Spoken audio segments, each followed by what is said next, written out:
Hello guys, ito na naman pala tayo at umahon nga pala yung sirena ng dagat. Biglang nagsasayaw dyan sa kalsada. Ang tindi talaga niya. Ang tindi talaga ng sirena na yan. Sorry guys kung nabubulol ako dahil first time ko pa lang kasi makapag voice record. Yan na nga pala guys ang sirena ang tinutukoy ko.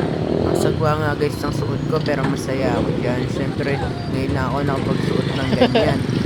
Pero hindi ko inaasahan talaga guys, meron pala mga tao na natutuwa sa akin. Maraming salamat sa kanila guys. Tapos nga guys, nung umipili ako dyan, nakita yung isa kong ngipin, wala.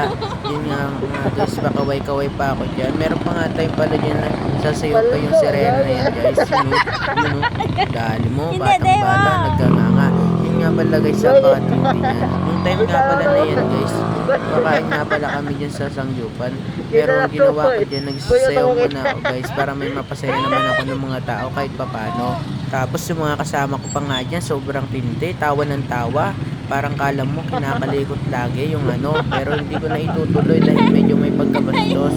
Tapos tignan nyo nga pala yung itsura ko, parang ako talaga si Rafaela. So yun guys, magpapaalam lang nga ako sa inyo. Maraming salamat sa suporta. Bye bye!